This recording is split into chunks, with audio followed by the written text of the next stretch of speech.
Premier League Chief Executive Richard Masters has called on clubs to be patient with VAR as he introduced a new 6-point plan to improve the system. It comes after Wolves tabled a proposal to scrap it at the end of last season, which was rejected by the other clubs.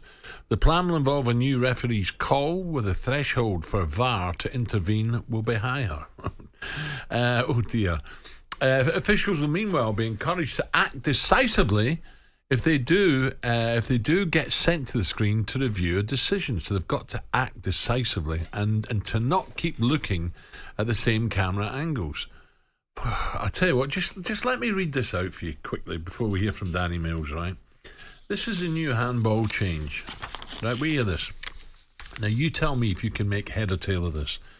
The handball law has also been evolved by the IFAB and will be more down to subjective judgment, where not every touch is an offence, and hand and arm position will be more judged in relation to body movement. A key idea is that players will not be expected to move with their arms by the sides or behind the backs. That could well see the referee's call tested more than any other. But the motivation there is that the on-pitch decision will stand unless there is readily available evidence that demonstrates a clear mistake. Now, with the greatest respect, I don't know what that means. Confused.com. That's what that means. Just simplify everything. It's not coincidence that all these refs who've been trained, and then you've got ex-refs, ex-players, current managers who don't understand the handball rule. No, I don't. And that doesn't make it any easier. So why don't you just say, I don't know whether I'm simplifying it too far, but why don't you just say, it's up to you, the ref, you've got one decision to make in your mind. Did he deliberately handle it or not? And you've got the help of the screen. So if you're not sure because you were 30 yards away, go and have a look at the decision you've just made and check. Just you on your own. No VAR. You decide whether you think it was deliberate. And then the grey area, Al, is obviously as a player run out to block a cross and made himself bigger on purpose with the chance of the ball hitting his arm. You decide that by looking at the screen. Was he too close to the ball? Yeah. To get out the way? I.e., a long throw in a corner, guy flicks it on, you're right next to him, that hits your arm. Did you mean that or not? Yeah. And we've all done the deliberate one. I've done it. So the ball's skidding across me in the box, and I've stuck my hand out and controlled it in my path. You can go and have a look at the screen now. Years ago, they couldn't look at the screen. Look at the screen. That was deliberate. Penalty. Well, former England fullback Danny Mills was on kick-off last night, and he's still, and rightly so in my opinion, is not happy with VAR. It isn't good enough. It's not fit for purpose. That is the problem. There are so many little things that they could change, but for whatever reason, they won't. They don't want to. And again, it's not about having players or managers in that room. And I don't like using the phrase people that have played the game. But ultimately, that's why we're pundits, because we've been in those situations, or very, very similar, and we have a different perspective. But I can see an incident on the pitch and go, I know what's happened there because I've been in that situation many, many times, and I've got a 90% chance that I know his thought process of going through that.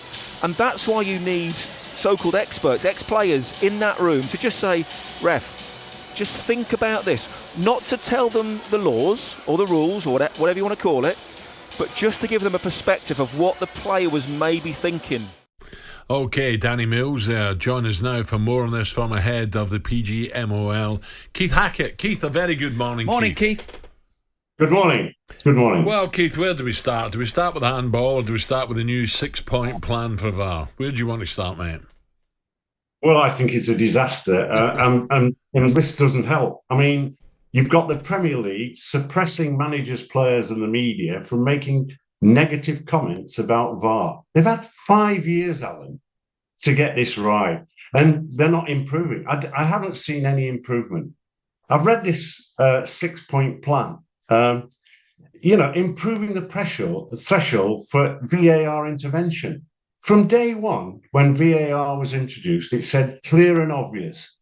What we've had the creep of VAR wanting to referee the game and not allowing the guy in the middle to referee. The guy in the middle, by the way, he's got lazy because he's thinking that's a big decision.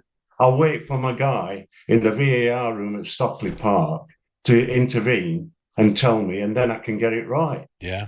I mean, it's an absolute nonsense. And, they're going to speed up the decision making. Well, they had the opportunity last year to bring in the semi-automated system, which is operated at Euros and operated successfully in terms of offsides generally.